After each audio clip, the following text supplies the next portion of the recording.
interesting to me to see this group here this afternoon. This is a historical moment for many of us because we have loved ones all over the cemetery.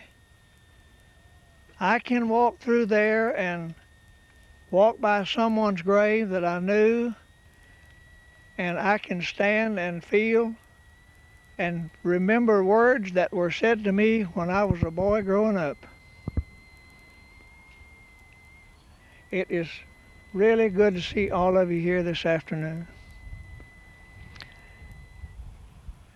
We're glad to have our guest with us this afternoon, and I'm going to introduce Bill Starnes as our chairman of our Upshur County Historical Committee. Bill Starnes. Thank you, Bill. I appreciate it. On behalf of the Historical Commission here in the county, I'd like to say we do have a great crowd, and I appreciate everybody coming for this. No one's going to appreciate this more than y'all. I know there's been a lot of hard work put into this with Bill, and a number of you have all contributed time or funding or many other things toward this endeavor. And as a member of the Historical Commission, it pleases me because we have a renewed interest within the county.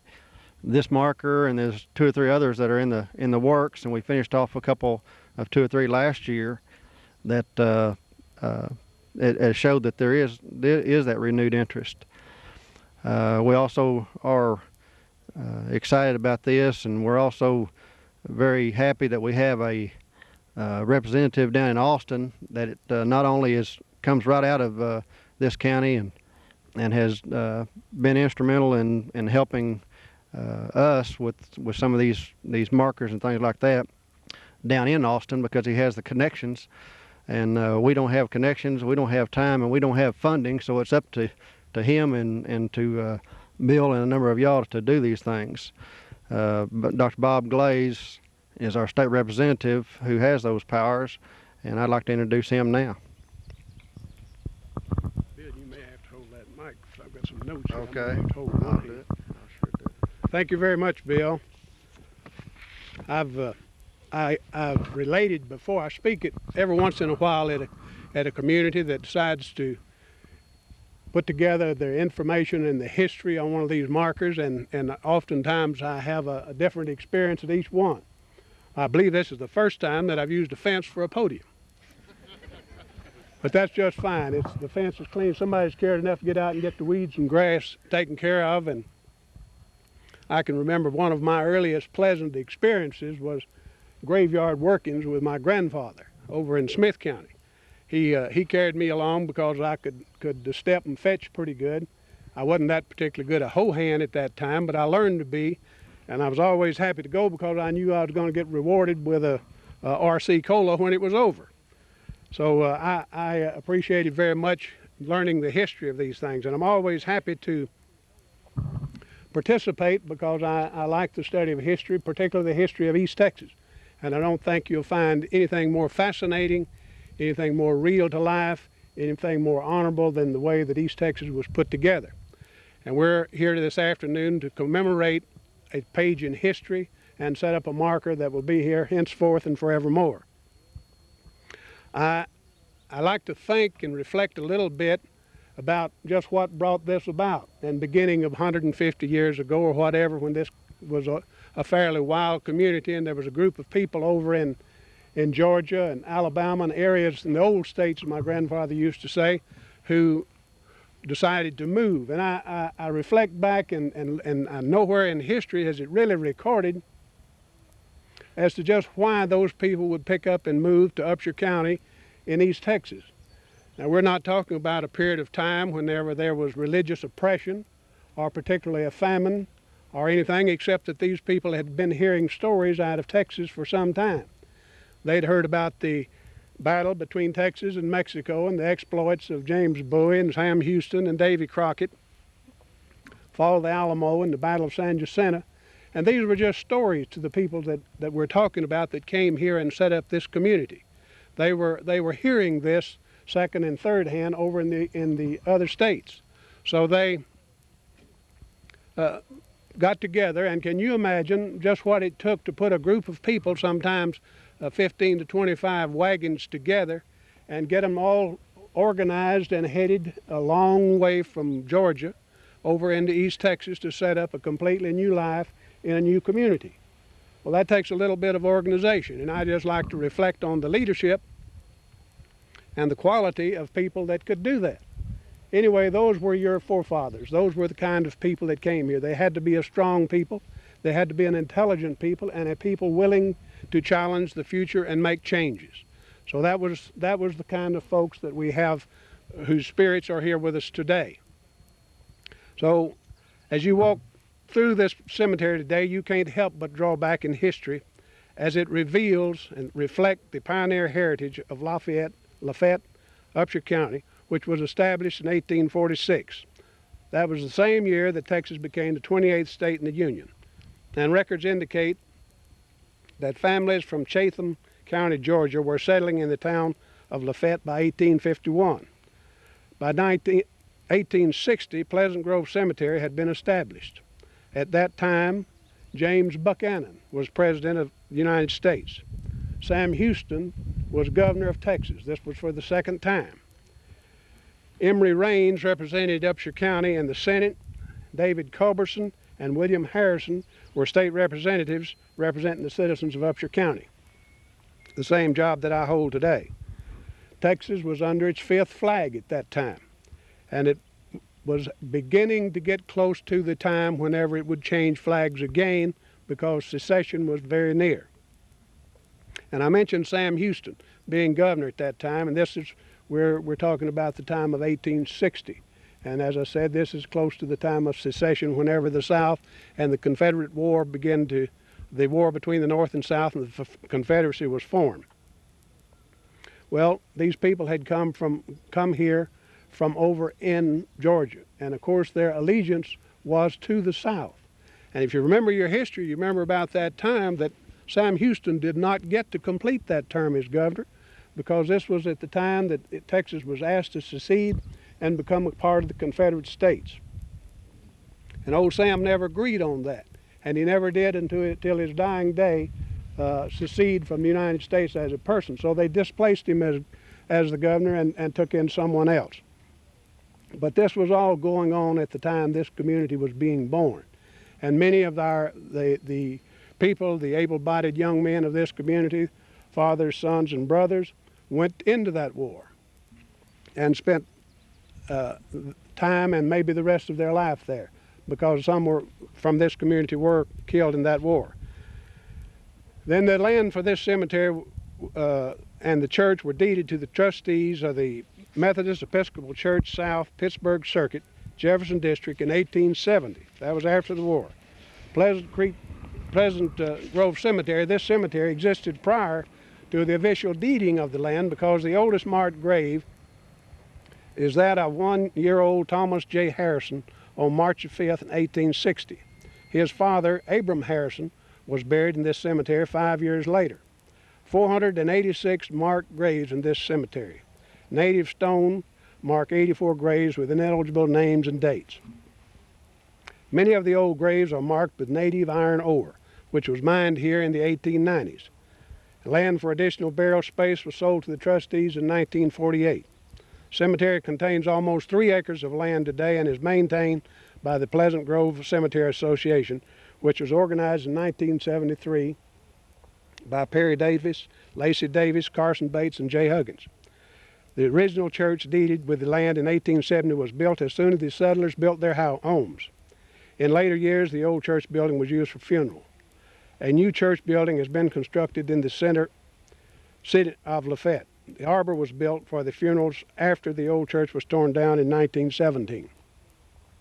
But this marker will serve as a historical reminder to the people of this community and to many hundreds of tourists who follow these trails, these tourist trails across Texas, studying these markers, and who will look at them and know the perseverance and the quality and integrity of the people who set up these communities and whose descendants still live here. It's certainly an honor for me to share in this occasion with you, and I appreciate the invitation to be here. I want to thank especially those people who went to the trouble to put together the history and the facts and the figures that's required to earn one of these markers. It's not an easy task, and these are not handed out just to anybody. Thank you very much. Thank you, Dr. Bob, for those remarks. We have some very special guests this afternoon. We have Mary Jo Barton, Mary Jo Keeling Barton's mother and her daughter here. Would you come up?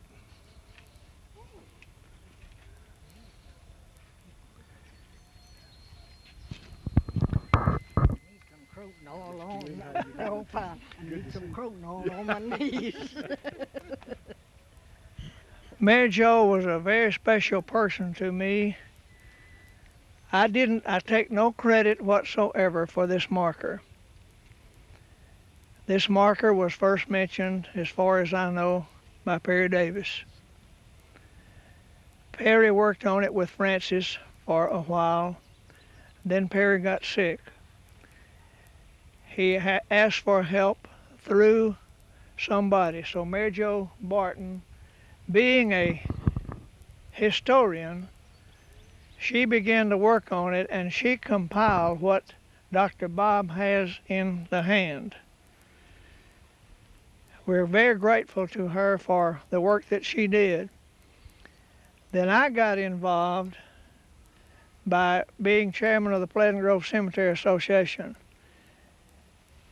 Mary Jo was such a type person that she got out of bed just a little while before she died and came to my store.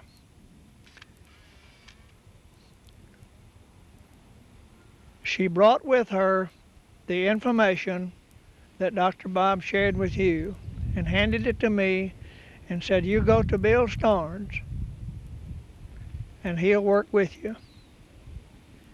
Mary Jo probably knew that she'd never see this marker. When I asked her how much money that we owed her, she said, "You don't owe me anything."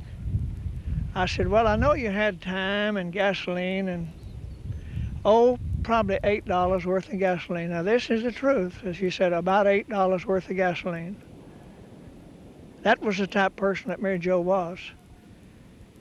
So we're deeply grateful, and we'll forever be indebted to Mary Jo for the work that she did for Pleasant Grove Cemetery, for us to have the history of this marker, which is behind me. Thank you. Thank you for coming. Yeah, I'm glad to be here. Perry, as I said before, was one of the first ones that I could ever remember mentioning a marker for the Pleasant Grove Cemetery. Not that Perry had he had a special interest, sure, because Perry's great-grandfather and great-grandmother are buried in this cemetery. Joseph M. Bryson, who is known as one of the donors of this cemetery in the first part down here, was Perry's great-grandfather. So he had a special interest, and I know that Perry didn't do that because of that special interest. Perry did this because he had many loved ones and many friends that were buried here in the cemetery. That was the kind of person that he was. And I felt it befitting for Perry, in honor of him, that we ask Frances, his wife, to unveil this marker. It's been open and seen, but for official unveiling, I'm going to ask Frances if she will come up and she'll unveil the marker. It's all cut because I've already cut my finger with it once, and you can just pull the top off of it.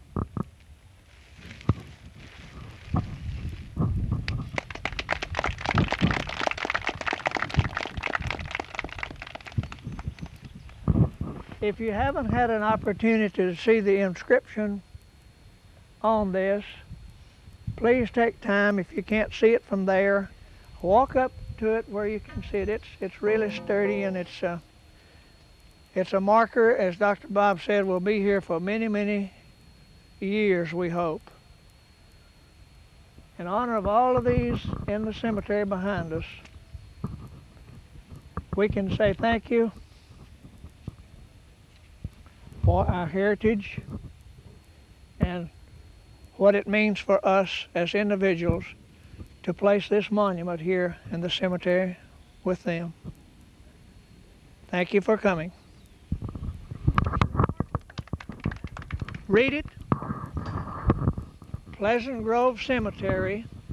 Many of the pioneer families who settled in this area and established the Lafayette community in the 1850s immigrated from the southern United States. The 1860 burial of one-year-old Thomas J. Harrison, son of Georgia immigrants Abram and Harriet Harrison, is the first recorded in this cemetery. Land for the church and cemetery purposes was set aside by J. M. Bryson in 1870. Iron ore mined commercially here in the 1890s was used to mark several grave sites of the area's earliest settlers. The cemetery is maintained by an association organized in 1973.